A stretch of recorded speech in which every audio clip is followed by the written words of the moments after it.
débat citoyen, de débat autour des grandes questions de société, de débat autour des questions philosophiques aussi. Et c'est pourquoi nous vous accueillons une nouvelle fois, et j'espère maintenant régulièrement dans cette mairie et dans cette belle salle. Alors j'ai bien compris que le mois de décembre, c'est pas facile pour vous de l'idée. Vous savez, moi je me suis engagé dans un certain nombre d'associations dont vous parlez en ce moment qui sont le droit de mourir dans la dignité. C'est pas très très loin forcément de votre sujet. Et j'expliquais tout à l'heure à votre présidente que le mois de décembre, c'est toujours compliqué de faire des réunions sur des sujets de fond. Oui. Parce que c'est vrai que moi, aujourd'hui, j'ai surtout des manifestations conviviales, il y a énormément de monde. C'est vrai que c'est toujours difficile de réfléchir un peu au mois de décembre. On pense plus au fait qu'à ces grands débats. Enfin, vous êtes quand même, je trouve, justement, pour un mois de décembre, très nombreux ce matin, à une heure un peu matinale. Donc la mairie du 12e, en tout cas, est heureuse de vous accueillir et de perpétuer, si vous le souhaitez, vos réunions ici. Alors moi, je ne vais pas entrer sur le sujet. D'abord, je me réjouis aussi que les trois personnalités, les trois intellectuels que vous avez aujourd'hui sont habitants du 12e. Absolument. Donc, c'est local. Pas faire du chauvinisme particulier, mais en même temps, on a l'impression que le 12e est un désert culturel. Parce que les gens nous parlent toujours du centre de Paris, et on oublie que dans cet arrondissement, il y a nombre de structures culturelles, et pas des moindres d'ailleurs. La Cinémathèque n'est pas très loin d'ici, l'Opéra Bastille n'est pas loin d'ici, et nous avons le musée de l'immigration qui est à 10 minutes à pied d'ici, qui est un lieu fantastique. Ceux qui ne connaissent pas, je vous conseille d'y aller. Il va d'ailleurs être inauguré après plusieurs années d'existence, seulement lundi, par le président de la République. La réflexion est importante. Les questions de société, on voit bien que ce sont des questions qui nous concernent tous. On a envie de s'emparer. J'évoquais il y a quelques secondes un sujet qui me mobilise beaucoup, qui est le droit de mourir dans la dignité. Puisque vous parlez du post-humain,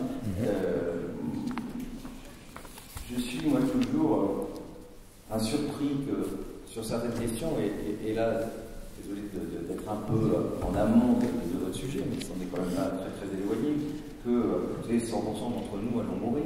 Enfin, j'espère ne pas vous annoncer une mauvaise nouvelle, mais les gens ont beaucoup de mal à réfléchir à cette question. Je trouve que c'est quand même une question importante de savoir qu'on va mourir parce que, non pas que c'est quelque chose de morbide, mais c'est l'idée de, quand on sait que tout ça a une fin, c'est comment on vit cette vie, comment on profite de cette vie. Et je crois que les gens qui n'ont pas qui ne veulent pas réfléchir dans une société, on court après plus d'argent, plus de responsabilités, et puis on oublie de regarder ce qui se passe autour de soi, on oublie de parfois donner un sens à sa propre vie, et puis quand arrive un accident de la vie, on se dit mais qu'est-ce que j'ai fait? Et puis malheureusement il est trop tard. Je crois qu'avoir une réflexion sur beaucoup de sujets, et notamment sur le sujet de la mort, c'est certainement le meilleur moyen pour moi de bien vivre sa vie, et puis surtout de bien aimer les gens qui sont autour de soi. Je crois que c'est quand même quelque chose d'important.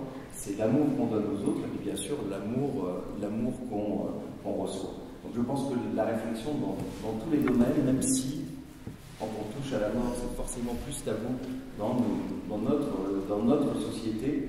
Je pense qu'au contraire, c'est des discussions de vie, qu'elles sont importantes, et le rôle, en tout cas, d'une mairie, d'un conseil général, d'un conseil régional, c'est non seulement d'avoir des élus qui s'occupent du vivre ensemble, délégués par les habitants, mais c'est aussi de permettre aux habitants d'avoir une réflexion large sur toutes les questions qui les concernent, en tout cas de leur ouvrir les portes, et d'avoir cette réflexion. Et nous, notre volonté, même si ça fait quelques mois que nous sommes élus ici, cette équipe-là, c'est vraiment de multiplier les débats, et notamment sur toutes les questions aussi qui agitent aujourd'hui notre société, même celles qui sont parfois pas très populaires. J'entendais, parce que j'en parlais ce matin avec une association qui le demandait, sondage sur le droit de vote des étrangers. Alors on peut penser ce qu'on veut, mais je pense que c'est important aussi d'avoir ces débats-là. Il n'y a pas de débat tabou dans la société. On a l'impression que ça recule. Par exemple, il y aura bientôt ici un débat pour discuter de ça avec des gens qui sont pour ou contre, mais c'est le vivre ensemble, c'est aussi ça. Et toutes les questions de société, il ne faut pas ne les laisser qu'à des experts. Absolument. Et il faut que chacun d'entre nous, on s'en empare, parce qu'au final, après, c'est nous qui allons décider dans la société dans laquelle on va vivre, en élisant des gens, par exemple. Voilà, j'en termine. Alors, ne vous inquiétez pas quand vous entendez comme ça des gens heureux. Ah, non, non. Ça, des mariages juste en face. Donc, c'est des moments, c'est toujours. On est très content pour eux. Des moments fabuleux. voie qui marie des gens. Je peux vous dire aussi, quand on parle de vie, je crois que la plus belle chose d'un élu municipal, c'est de marier. C'est de marier des gens, donc plus qu'aujourd'hui, de marier non seulement des couples hétérosexuels, mais aussi des couples homosexuels, et de voir la joie des gens.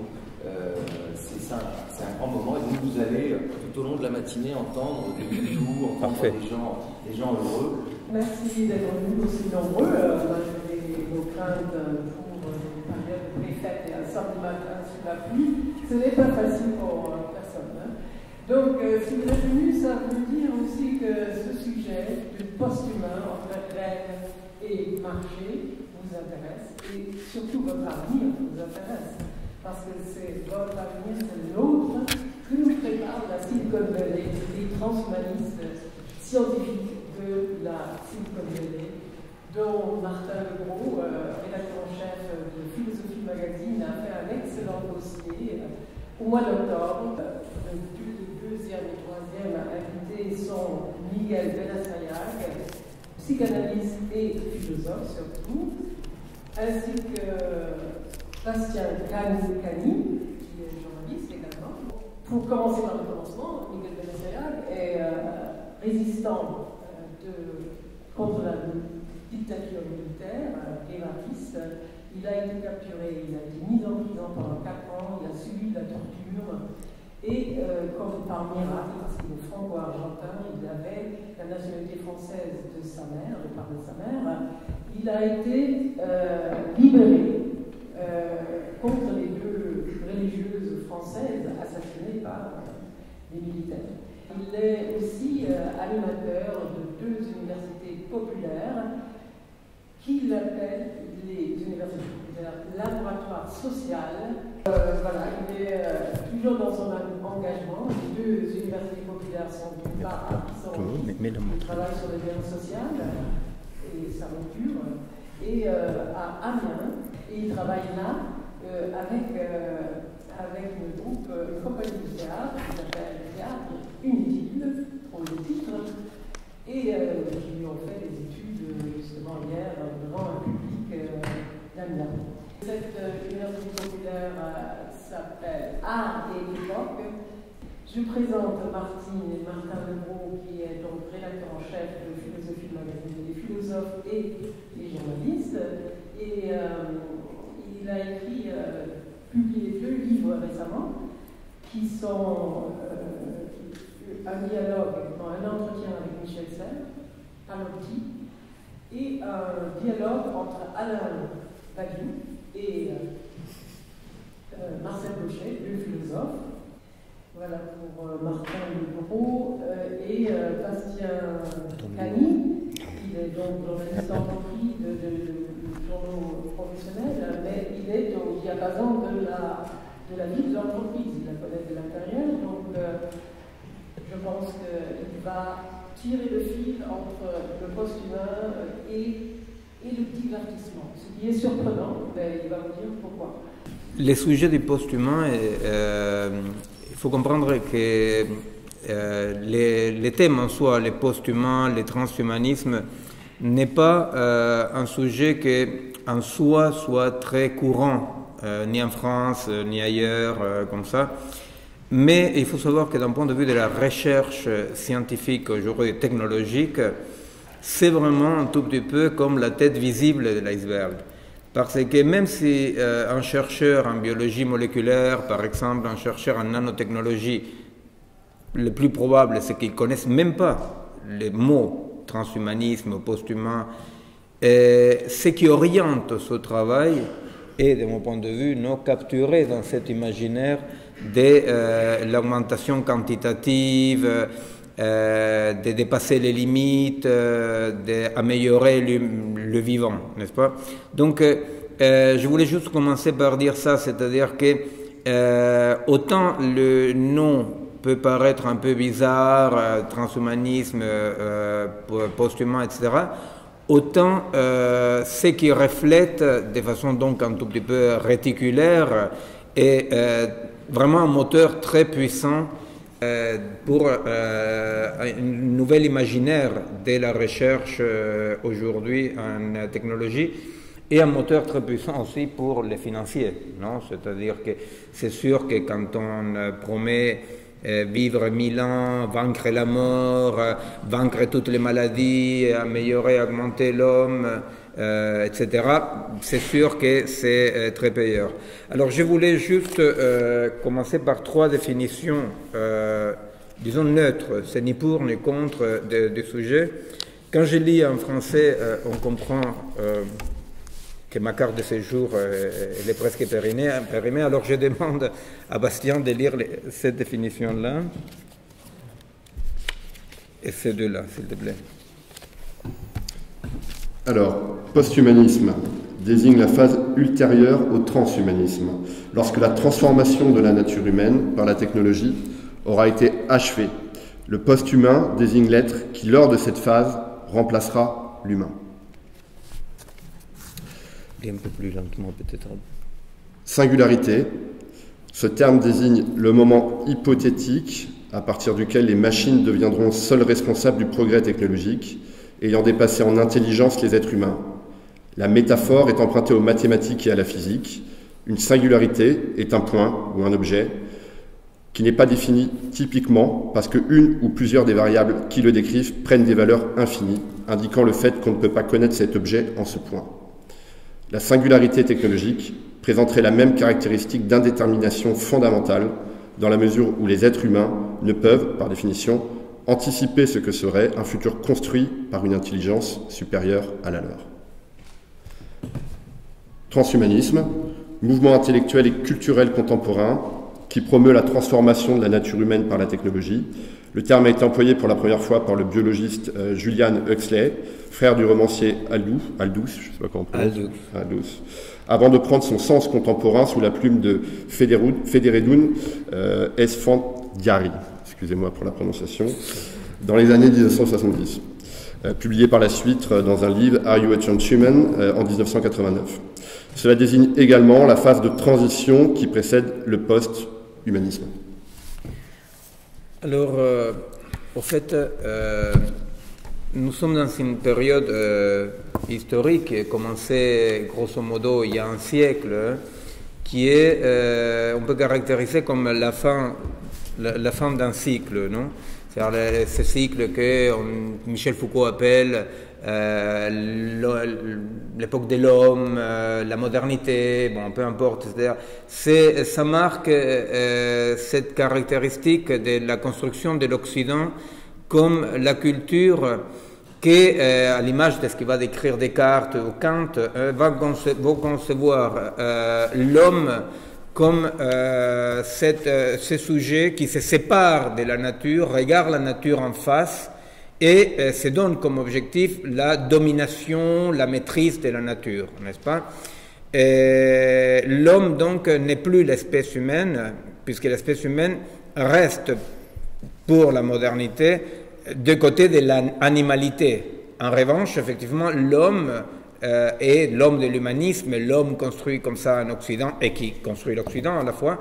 Cet homme-là est un projet en devenir, un projet en devenir qui considère que son émancipation, sa complétude, sera le jour où il va vaincre finalement les lois de la nature, les contraintes, la fragilité, etc. C'est ce qui illustre d'une façon un peu comme ça, assez clairement dit, une phrase extrait comme ça des écrits de Kepler, l'astronome, quand il dit « La seule différence qui existe entre Dieu et les hommes, c'est que Dieu connaît tous les théorèmes depuis l'éternité. » Les théorèmes, non? C'est-à-dire l'univers écrit en langage mathématique, lisible. Donc Dieu connaît tous les théorèmes depuis toute l'éternité. En tant que l'homme, dit-il, il ne connaît pas tous encore. Voyez, pas tous encore introduit l'homme de l'humanisme dans ce devenir vers sa complétude. Non? L'homme, il est son Messie, son prophète et sa promesse. Bon. Alors, la question du post-humain se pose exactement comme la question centrale de notre époque qui se décline dans toutes les activités des humains, dans toutes les dimensions de l'humain, n'est-ce pas? Soit et c'est drôle parce que souvent on voit les deux discours un peu mélangés, parce que c'est très surprenant et c'est très nouveau, vous voyez. Et soit on est dans les discours qui, par exemple, en Amérique latine, est mené surtout par les retours de la dignité indienne, les discours indiens sur l'écosystème, etc., n'est-ce pas? Soit à côté, et parfois au même lieu, ces discours de que la technologie peut tout vaincre. Vous voyez? Cette question de post-humain se pose dans cette quotidianité-là. Vous voyez? Dans la quotidianité d'une augmentation pour vaincre finalement tout, et tout, ça veut dire la promesse du post-humain est effectivement nous libérer du poids de notre corps, de la fragilité de notre vie, n'est-ce pas? Et par un devenir artefact, hein, c'est le rêve final du post-humanisme, c'est qu'on arrive au jour dans lequel on pourra recueillir toute la information qui constitue un être humain, la modéliser, la reproduire dans un disque dur lié à des robots, et donc je me transporte. Vous voyez, c'est une sorte de métampsychose, une transmigration d'âme dans laquelle je vais finalement réaliser les rêves de toute utopie, comme dit Michel Foucault, hein, c'est-à-dire les rêves de toute utopie, et se fonde, dit-il, sur la haine du corps. Vous voyez, la haine de la dureté, de la lourdeur, du pipi, du caca, du sang. Et c'est une sorte de triomphe d'un platonisme badiouiste, de mon point de vue, non, radical, de haine de la vie, dans lequel on ne voit dans les corps que la corruption. L'hybridation vivant-artefact, de notre point de vue des chercheurs, est un fait irréversible de notre époque. C'est-à-dire, la vie et nous-mêmes, nous sommes hybridés déjà. L'hybridation, cette articulation, non, cet métissage, n'a pas besoin d'être anatomique pour fonctionner. Comment ça fonctionne? Ça fonctionne, surtout dans ce qui est mon point de recherche particulier, qui est la neurophysiologie, il fonctionne par ce qu'on appelle une externalisation des fonctions. Ça veut dire quoi, externaliser des fonctions? Ça signifie que des fonctions que mon cerveau remplissait, non, seront externalisées vers la machine. C'est un truc tout bête, hein? Les GPS, par exemple, une calculette qui fait des racines carrées, vous voyez. Un jeune qui commence à conduire pendant 3 ans avec les GPS, 3 ans suffit pour que les noyaux sous-corticaux qui s'occupent de cartographier les temps et l'espace s'atrophient. Cet rêve qui dit on va abandonner la lourdeur biologique et les points de singularité, c'est drôle parce qu'il nous pique un mot qu'en philosophie il nous est précieux, la singularité, c'est justement tout à fait le contraire, n'est-ce pas? Mais il arrivera un moment dans lequel il y aura, il veut dire par singularité, il y aura un point critique à partir duquel les processus qu'on appelle la vie, vous voyez c'est sale quoi, pivoteront vers la machine. Alors, ce que je travaille et que je n'ai pas le temps parce que Britt elle est très comme ça léniniste, non?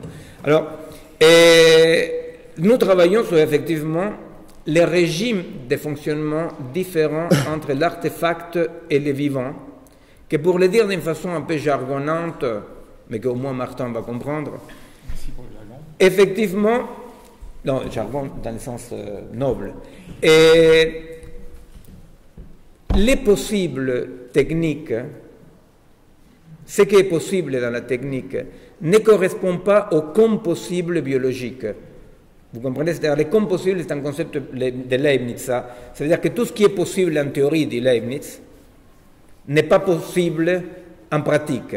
Alors, vous comprenez? Il dit, il y a un sous-ensemble, un sous-ensemble des possibles qu'il dit c'est les compossibles. C'est-à-dire, c'est parmi tous les possibles théoriques, il y a une petite partie, tiens, j'ai mes cheveux là, il y a une petite partie qui peut advenir à l'existence. Avec la technologie, c'est pas exactement ça. C'est que les possibles techniques sont les seuls dont on tient compte aujourd'hui, sans faire attention à une barrière transductive, pour l'appeler comme ça, une barrière, en tout cas, peu importe, qui fait que pour le monde de la vie et de la culture, qui est quand même un organisme vivant, ce qui est possible pour la technique, pas seulement n'est pas forcément comme possible, donc possible pour le biologique, sinon que peut être délétère. Et à la fois, si vous me suivez là-dessus, le vivant a aussi des possibles qui ne sont pas comme possibles pour la technique.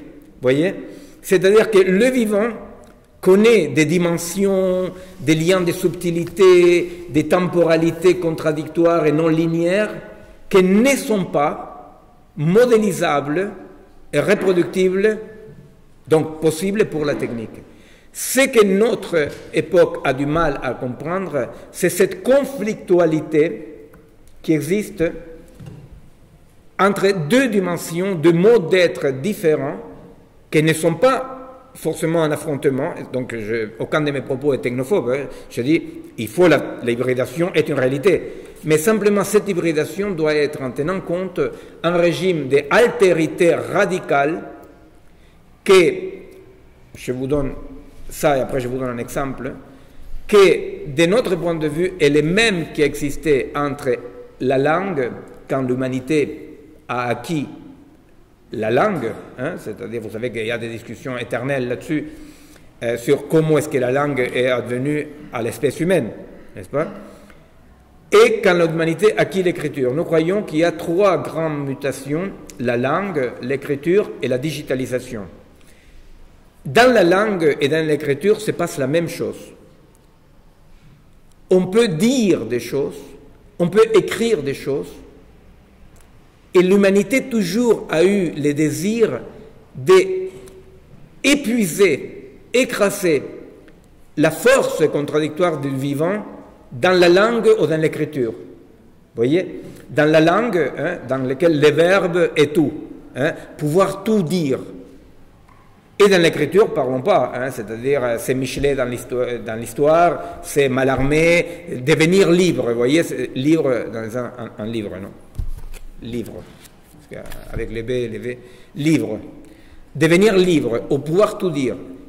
Exactement, par rapport à la langue ou à l'écriture, on a souvent oublié cette altérité, vous voyez, que ce que je pouvais écrire, ce que platoniquement je pouvais concevoir, devait respecter une altérité avec la fragilité de la vie qui ne peut jamais s'absorber entièrement ni dans la langue ni dans l'écriture.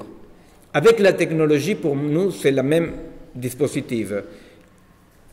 C'est bienvenu tout ce qu'on connaît en technologie, c'est parfait. Simplement, notre humanité doit faire très attention à comprendre cette altérité. Vous voyez, tout à l'heure, je parlais de Badiou. Badiou est, en France, le représentant justement de quelqu'un qui pense qu'une théorie doit épuiser la complexité du vivant. La théorie, vous voyez?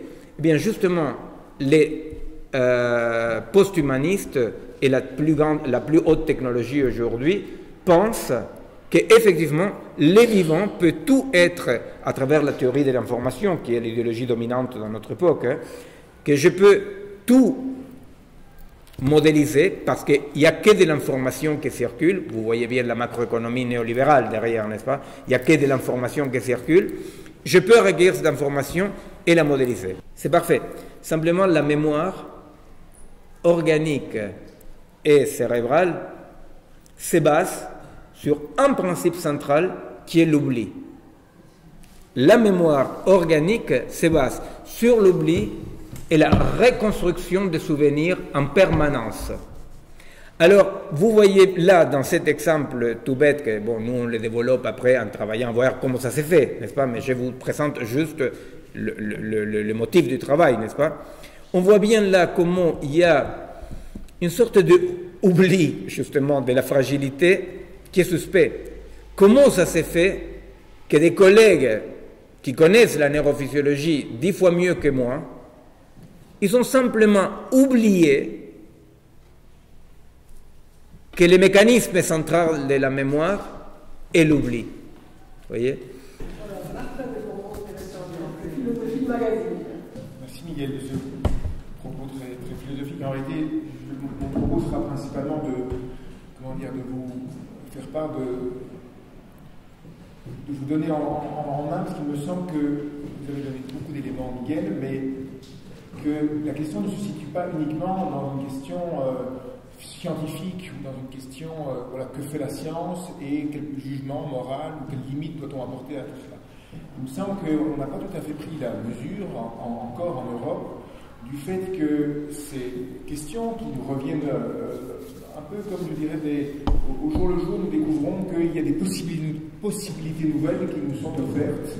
Nous découvrons que nous allons avoir bientôt, qu'il y a des nouvelles applications tous les jours qui nous tombent dessus et on doit se coltiner avec ces découvertes technologiques qui mêlent, ça peut être un service des taxis, vous savez aujourd'hui sont en train de devenir des taxis virtuels, l'édition est en train de devenir une sorte d'être captée par le marché du virtuel, mais ça vaut aussi pour l'éducation, on parle des MOOC, des universités virtuelles, et donc on découvre tous les jours en Europe des applications que les Américains inventent, on se dit tiens, est-ce que ça pourrait être bien, est-ce que ça pourrait être pas bien, on se décide progressivement à les intégrer, à pas les intégrer, mais je crois qu'on n'a pas encore pris, on découvre tout cela de manière un peu éberluée, sans avoir pris la mesure, et c'est ce que je voudrais faire dans les 10 minutes qui viennent, du fait que toute cette révolution technologique que nous sommes en train de vivre, en réalité, est le produit, la pointe avancée, vous avez parlé de la pointe de l'iceberg,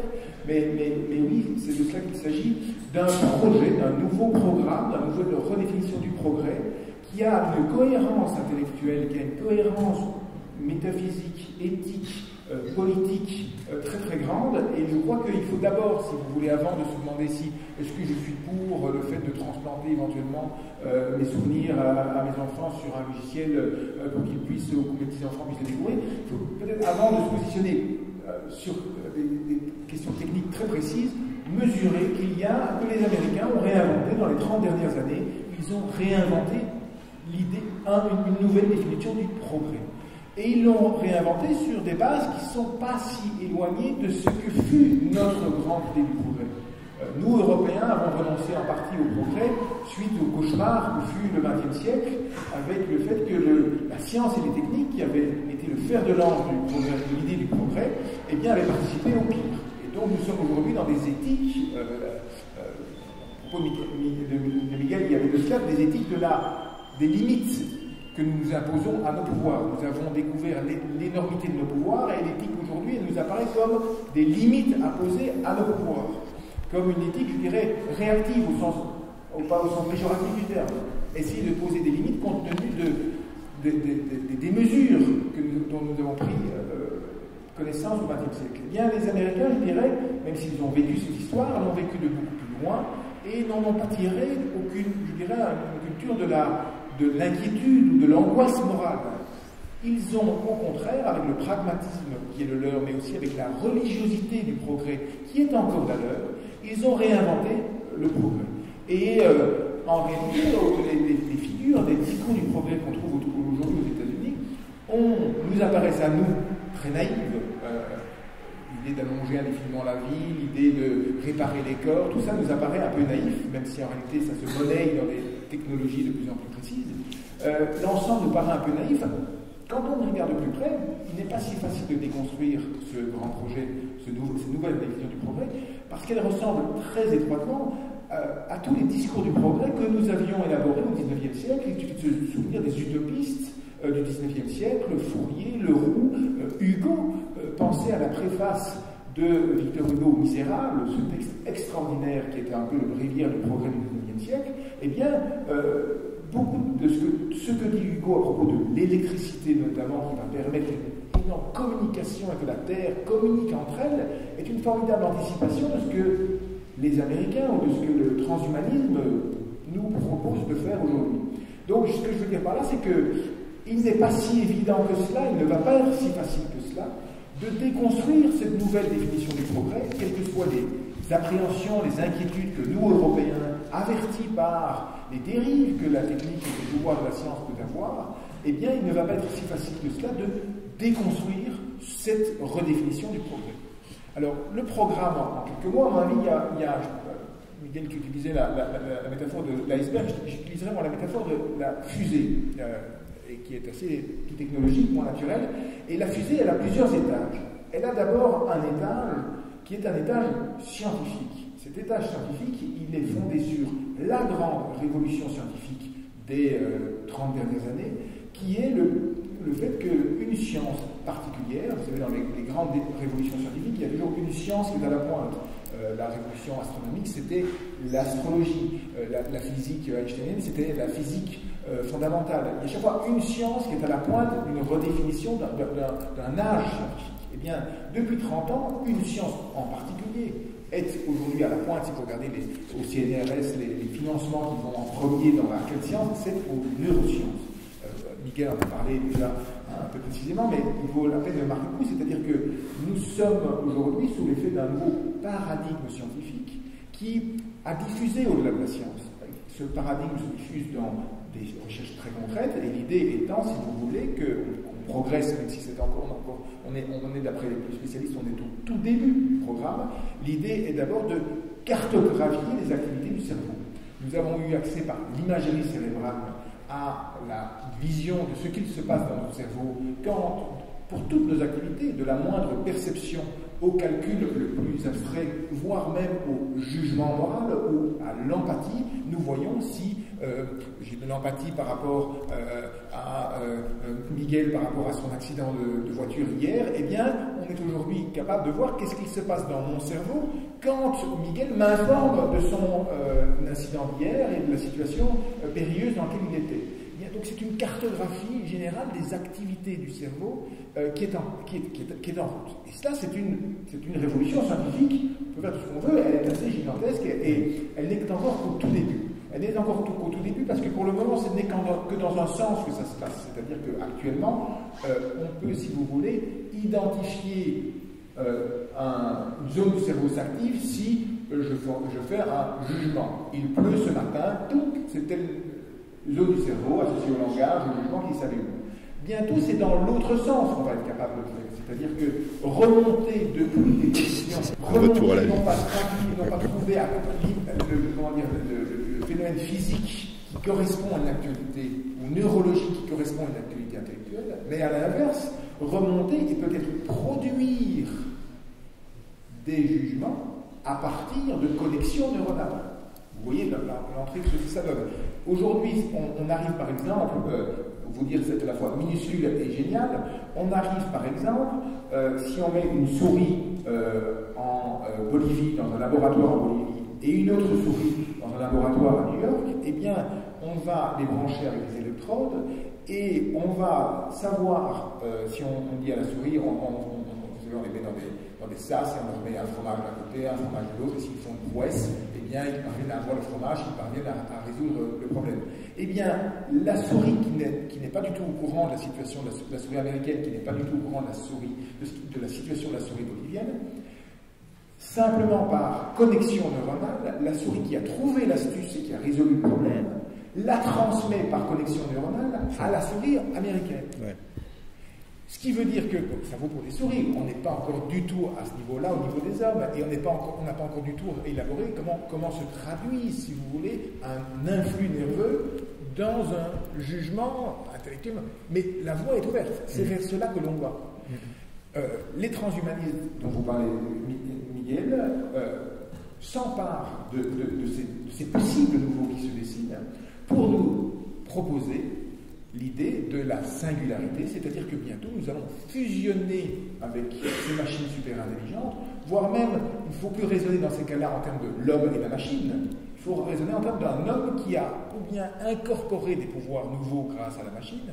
On peut imaginer aujourd'hui d'augmenter les capacités d'intelligence. On aura défini la zone du cerveau qui est liée à la mémoire ou à l'intelligence, et on va la booster en quelque sorte.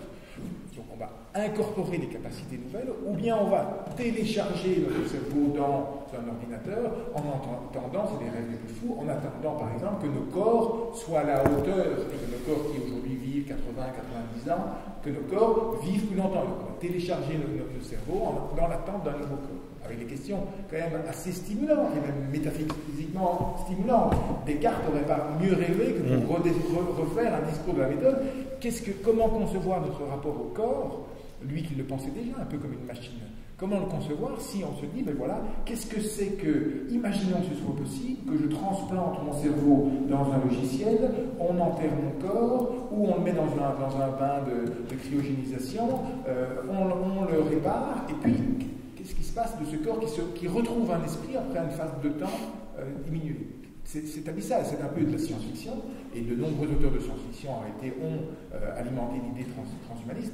Mais voilà des questions stimulantes. Je trouve qu'il ne faut pas, d'un revers de main, dire ils sont fous. C'est stimulant intellectuellement. Premier étage de la fusée, une révolution scientifique, la révolution des neurosciences, avec cette idée de cartographier notre cerveau. Cette idée-là, elle communique avec une deuxième étage de la fusée, qui appartient à tout autre registre, qui est une révolution politique. Les Américains aujourd'hui, ou disons une partie de l'idéologie américaine, a basculé du libéralisme, comme on dit bien, vers le libertarisme. Qu'est-ce que c'est que le libertarisme? C'est une révolution qui a commencé à la fin des années 70 aux États-Unis, qui est de plus importante. Il y a des candidats aux élections présidentielles aujourd'hui libertariens. Le dernier, c'était Ron Paul, par exemple.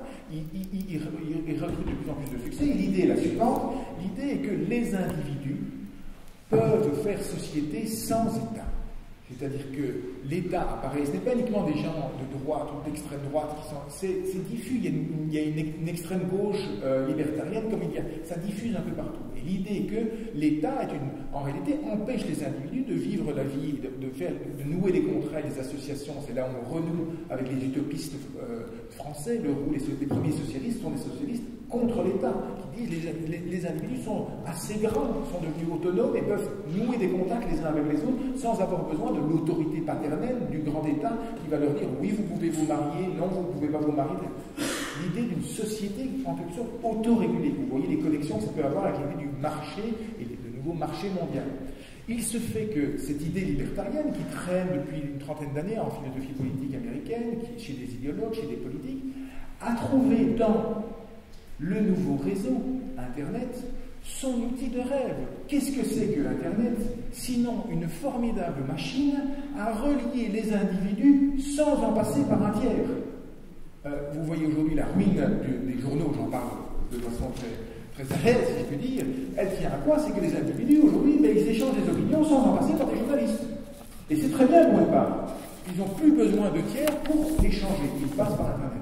Ça vaut pour le journalisme, comme ça vaut pour la presse, pour l'édition. Parlez aux éditeurs, ils sont catastrophés du fait que Amazon a fait en sorte qu'on n'a bientôt plus besoin de libraires. Je ne dis pas que c'est un bien, je ne dis pas que c'est souhaitable.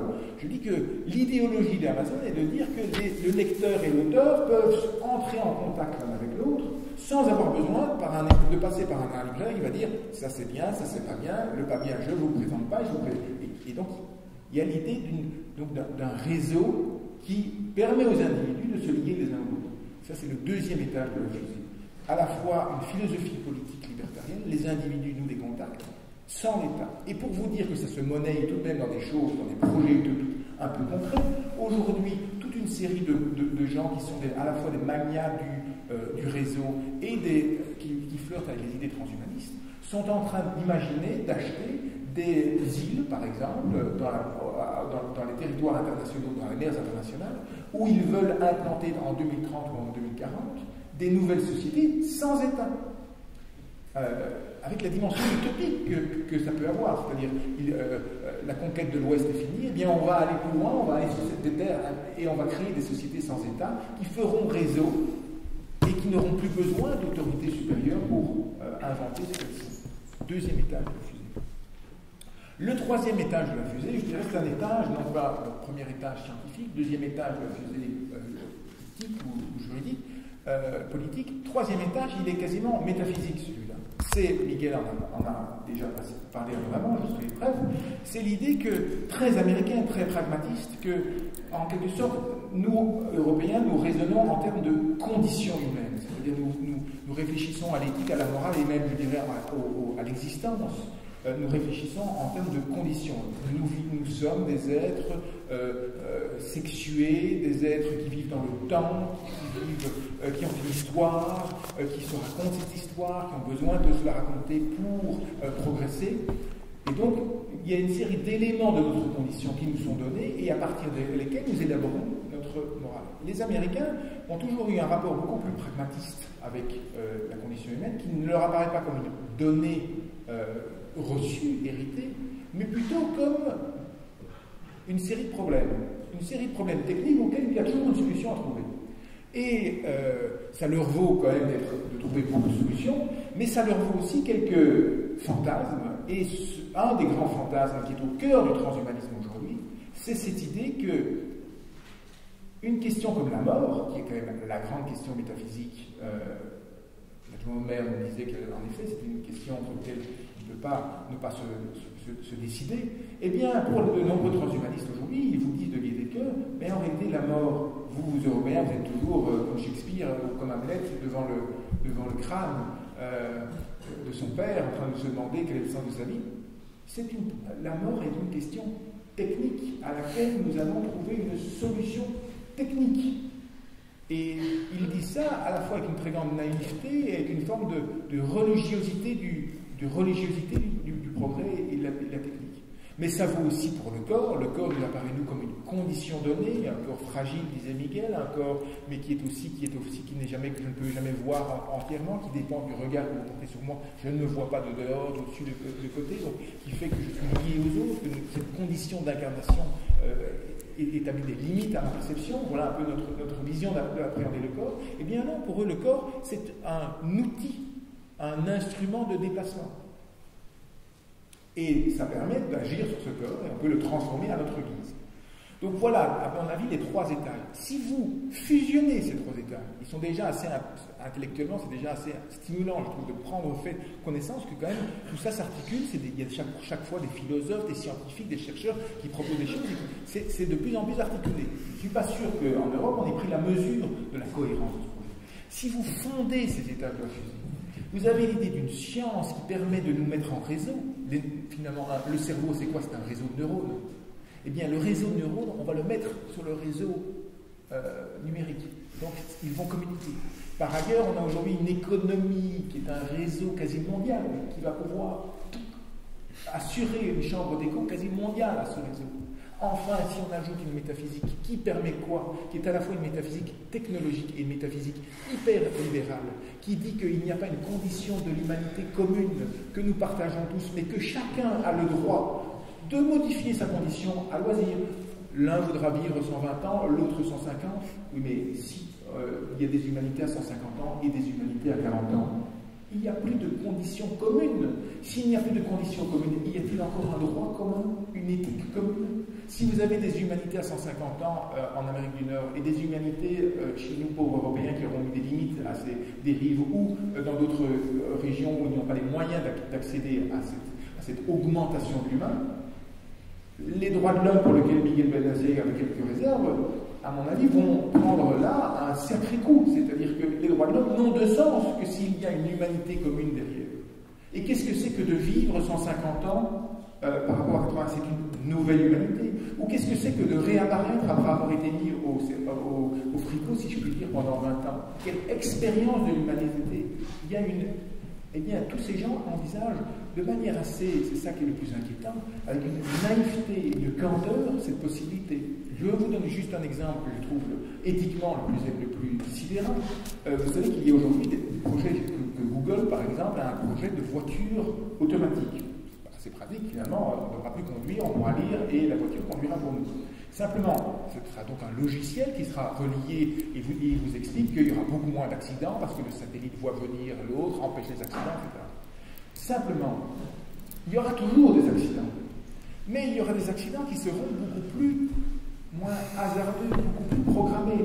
Par exemple, vous arrivez à un carrefour, eh bien, votre voiture va devoir décider, puisqu'elle peut planifier sa trajectoire. Elle voit un petit enfant traverser la rue, elle voit un adulte traverser la rue. Est-ce que je dévie la voiture pour que j'ai le choix d'aller qu'entre deux positions gauche et droite?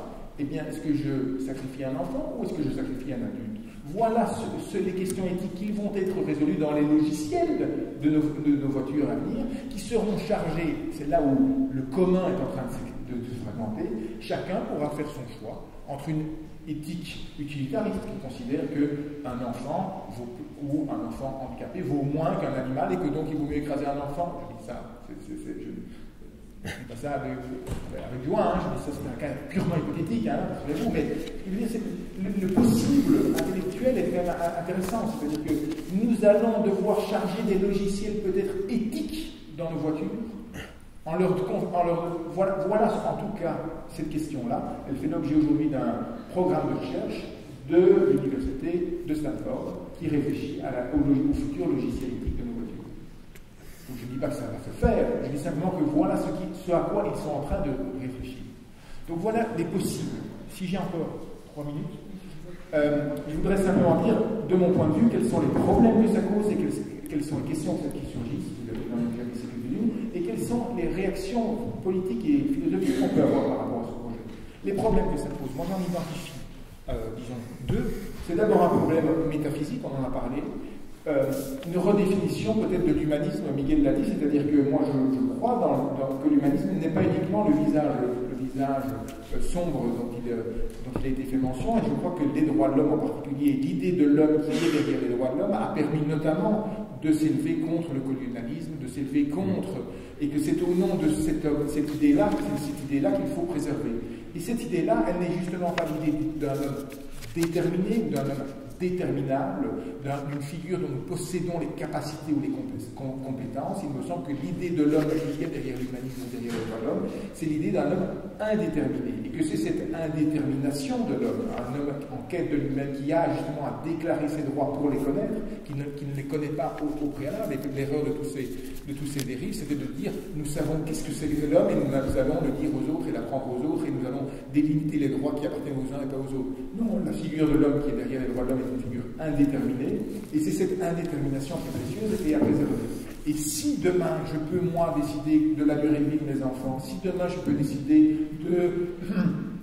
du logiciel éthique qui va décider pour moi à ma place, c'est cette indétermination-là qui est mise en jeu. Donc voilà, à mon avis, l'enjeu, je dirais, éthique, l'enjeu métaphysique, c'est au-delà du droit, c'est une question de la condition humaine, c'est-à-dire là où le transhumanisme est inquiétant de mon point de vue, c'est qu'il s'inspire de quelque chose qui est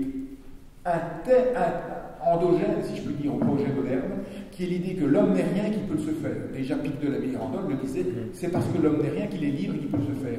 Oui, nous sommes en train de découvrir que cette idée-là peut basculer dans une sorte d'artificialisation absolue.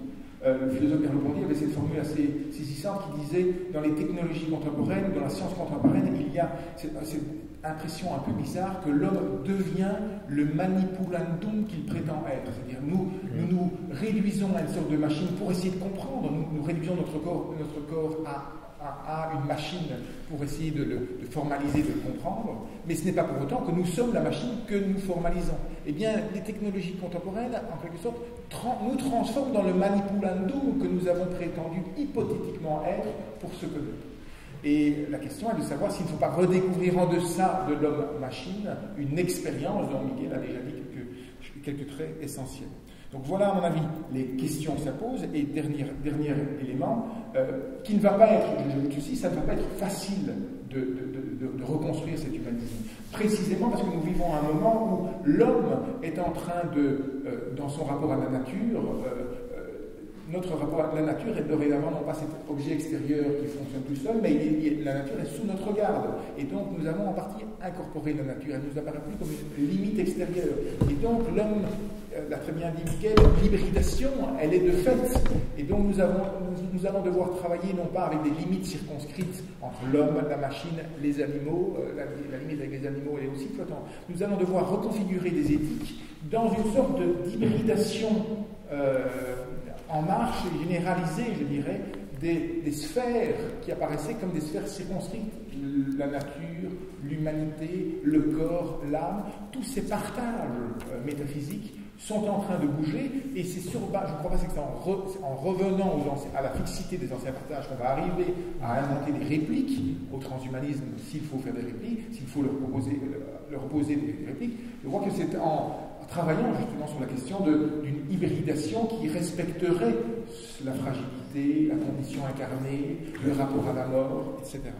Et puis, voilà, dernière chose, il me semble qu'il faut aussi avoir le souci de s'inspirer contre le libertarisme, retrouver certaines idées philosophiques et ne pas s'inspirer de philosophes qui nous ont appris, en particulier en Europe et au XXe siècle, que l'homme n'est pas une monade devant le monde qui peut s'inventer et se fabriquer tout seul, m'inventer, me faire.